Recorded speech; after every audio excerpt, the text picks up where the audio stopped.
But before we jump into my actual collection that I've got here today, I'm going to be taking a quick look at the watches that didn't quite make it to the end of the year and the mistakes, I suppose you could call them, that I made in the last year with buying certain watches and why I decided to sell them on.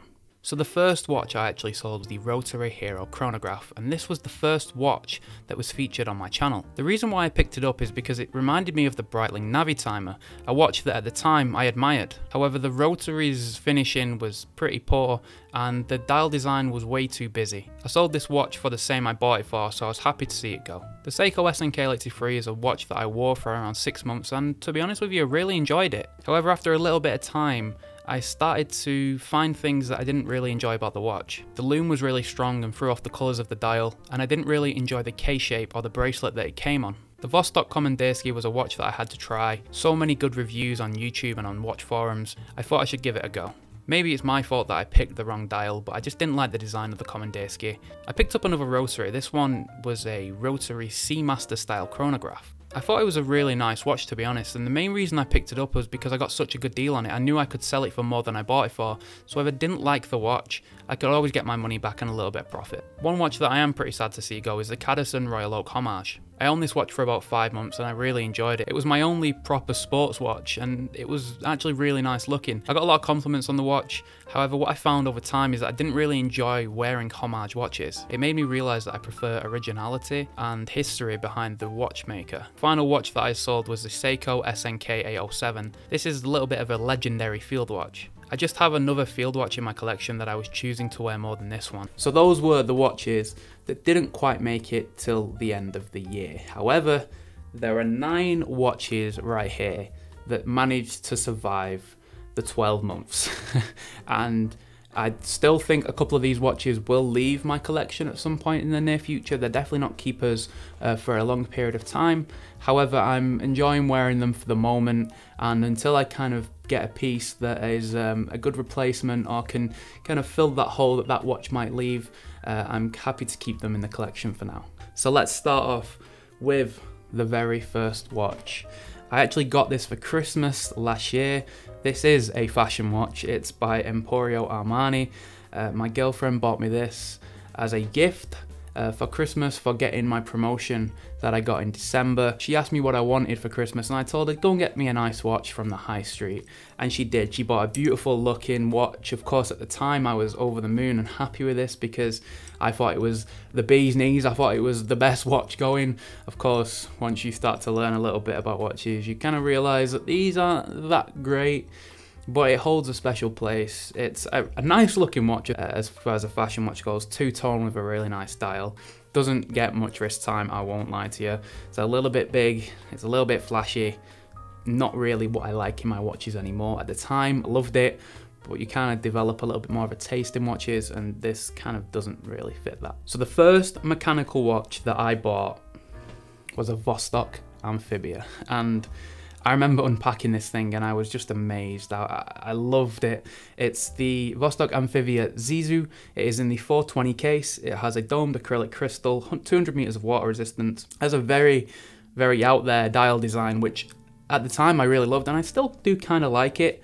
I definitely developed more of a taste for simple watches over the past year. I think this is more of a, you know, like a fashion-y type of piece. You throw it on with a t-shirt if you want your watch to really stand out and you're making kind of making a point with the watch that you're wearing. I do get a lot of compliments on this watch because, as I said, it stands out and it's very kind of out there. It's a good watch. Listen, I think Vostok make good watches. I did try a Vostok Kommanderski as well, like you saw. Didn't really kind of connect with that one had to go. Because this was my first mechanical piece, I don't really see myself selling it anytime soon.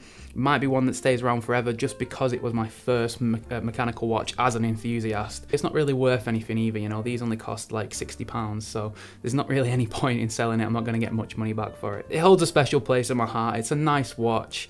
It is famous, it's been in a movie too, so you know, there is that there, but yeah, I throw it on occasionally, and you know, I quite enjoy it. So I actually made a video on this one recently. This is my little Laurus titanium field watch, and it is an absolute little beauty. I love it. It's of course made of full titanium. It's got 100 meters of water resistance. It's super thin, super light. It's got got really good wearing dimensions. This one sees a lot of wrist time. This is actually the watch that I sold the other Seiko field watch for because I just enjoyed it so much. I can't tell you exactly why this thing is just so good to wear and so fun and easy to wear, but it just is, and I enjoy wearing it so much. I actually made a video on this about a week or two ago, and since I made that video, I've had so many messages of people asking me where can they get it from because it's sold out everywhere. And apparently it's been discontinued too. I think this is going to be one that I keep around for a while, just because of the ease of quartz as well. It makes sense to keep it. I love it. Yeah, the Loris Titanium Field, beautiful watch. Now you've probably seen and heard of the Casio F91W. This thing is a legend. Now I have popped it on a black NATO strap because I wanted it to have a little bit more presence on wrist because the original strap is really, really bad. So I popped it on a NATO and it's been good. You know, there was a period where I was wearing this for about 3 weeks straight because it is so easy to wear and it's just so useful. Day obviously on the dial, 24-hour time, so it's very useful. It's just a good watch. I'm not gonna stand here and tell you it's the best watch you can get in the world. Of course, it's only £10, but for the price, you can't really go wrong. It's a decent watch, and I think everybody should experience a Casio F91W, shouldn't they? It should be a crime if you don't at least own one Casio, and especially the F91W in your collection. So my second Casio is actually the Casio Royale, the Casio World Time. This thing is kind of a retro looking spy watch. It looks very unique, and there's not many watches that kind of look like this. I mean, it's hard because it's digital, of course, but I just really enjoyed it. It's got a picture of the world map on the dial of the watch. It's got an analog clock as well as a digital. Of course, world time, many complications inside there. This one doesn't get too much wrist time, I'll be honest with you. I do wear it occasionally, maybe once or twice a month. But it's just a nice little watch to have, you know. It's quite cheap as well. 10-year battery, light, thin. The bracelet's actually really nice. It is folded links, but it's really comfortable. Really nice fit on it too. Looks the part as well, I've got to say. For the price, it does look quite cool. This one is probably one I'll keep for a long time. 10 years, battery, I might as well keep it for the 10 years and see how it lasts. Okay guys, so we've gone through kind of the fun, quirky digital watches.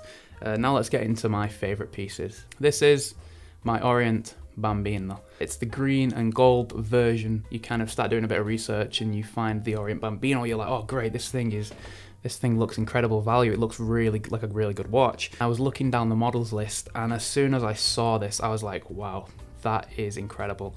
So of course, it's got a PVD coated gold case. It is the larger one at 42mm, but I can just pull it off on my wrist. It's got the domed mineral crystal, but the main standout of this watch is just that gold and green dial. The indices stand out, the beautiful sunburst green. I mean, it's just fantastic. Honestly, I like to wear this watch quite a lot, to be honest with you. And of course, it's more of a dress watch, so when I go out for, for food or going to a more formal occasion, I always slap this one. It feels very special when I put it on, and I'm very proud to wear it. It's definitely a keeper, definitely. So this is my Swiss-made 200 meters dive watch. It's called the Wenger C-Force. Now I did an unboxing of this about 8 months ago on my channel. To be honest with you, it is a really good watch. It's got sapphire coated crystal. It's Swiss made, as I've said. It is only quartz, but it is Swiss made quartz.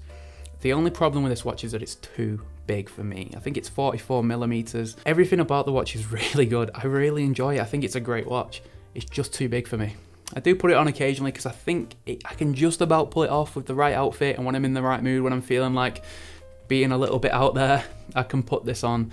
However, it's just a little bit too big for me, and I know for a fact one day someone's going to buy this watch from me and they're really going to enjoy it because it does have everything that you need to be a good watch. It does have crown guards, screw down crowns, had 200 meters water resistance, really nice black dial as well, decent lume on the hands. I put it on a suede watch gecko leather strap. I think it suits it quite well.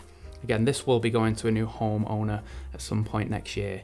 I have enjoyed wearing it a few times, but again, not a staple in my collection. So I waited a long time for this next watch. I had my eye on it for about 6 months and I just never pulled the trigger, and eventually I did. I was like, screw it, I'm having it.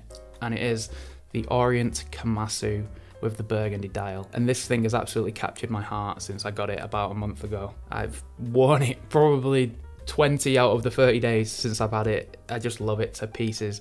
The wearing dimensions are perfect. The sapphire crystal, of course, means that you're not going to scratch it, so you can kind of, you know, be a little bit rougher with it day to day. But the main thing is just that beautiful dial. It looks good in every single scenario that you take this thing out. When the sun hits it from different angles, it's almost like it's a completely different dial. The colors just pop. Incredibly legible, of course fully water resistant, but you know, not really diving with it, am I? This one definitely will be in my collection for a long time. Fully enjoyed it. If you've been looking at getting Casio yourself and you've been putting it off, honestly, pull the trigger, you won't be disappointed. You'll love it to pieces. This thing is my little darling. And then finally, I'd say maybe my favorite watch. It's the one that I at least have the most feelings towards, and that is my Tissot Automatics 3. Now, I actually made a video on this last week comparing it to the Rolex President, and that is because it features a very similar day-date function and kind of a similar design to it as well. But the reason why I love this watch so much is because I actually lost this watch one night after I'd been drinking out with my friends. I'd lost it in the middle of a random street in the middle of nowhere. I woke up the next day and it was gone, and somehow this watch managed to find its way back to me. I will tell that story in the future in a different video. This watch is special. I shouldn't even own this watch right now. This should be stolen. This should be on somebody else's wrist, because I lost it through getting a bit too drunk, having a bit too much Christmas sherries. The wearing dimensions are perfect. It's beautiful.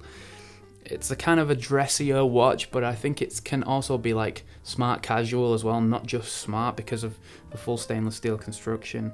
And I just love that day-date complication, man. And Tissot are a great brand as well. This watch definitely will be staying around in my collection forever. And just because the fact that I almost lost it once, I can't go through the pain of losing it again. You know, that week when I lost it, I was heartbroken.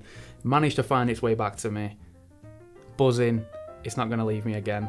Tissot Automatics 3, probably my favourite watch, at least one of the 3 or 4 favourite watches that I have here. So guys, that is my watch collection for 2021. I've sold a lot of watches, I've bought a lot of watches, and these are the ones that have remained. For whatever reason, these are the ones that I've decided to keep up until the end of the year. Now, there is some watches here that, as I said, I might move on. Some watches that I might kind of give away to relatives or something if I don't think I might need them anymore. But main thing is, I'm looking next year to really round out my collection. I've got my eyes on some really big pieces. Of course, none of these are super expensive, right? They're a few £100s here and there. Next year, I really have my eye on some, I'd say, grail watches, kind of like entry-level luxury watches. I don't just want to dive in the deep end. I'm enjoying the process of starting cheap and slowly building my way up as I kind of learn more and become more experienced at watches and watch collecting, and know what I want as well from my collection. So I will make another video with my goals for next year, what I'm kind of looking at getting, maybe some grails that I've developed and that I seek and that I want going into 2022. But I definitely know for next year my watch collection is going to look completely different. I'm definitely going to be dropping a lot more cash because I'm very obsessed with this hobby now, as I'm sure you are. So there you have it, guys. I hope you enjoyed my little collection video. Make sure you let me know down in the comments what your collection looks like. I absolutely love looking and reading about people's collections, what watches they have, what's their favorite watch, stuff like that, because it really inspires me as well to, you know, look and think about my collection, what it's missing or what I would like to add to it. So make sure you leave me your collection down in the comments. Go and follow me over on Instagram too. That is the best place to see shots of watches that I have, watches that I'm going to get, watches that I've bought in and that are going to be featured on the channel soon. But thank you for watching. I hope you enjoy your December. I hope you enjoy your Christmas.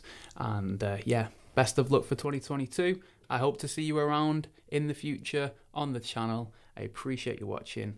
Bye.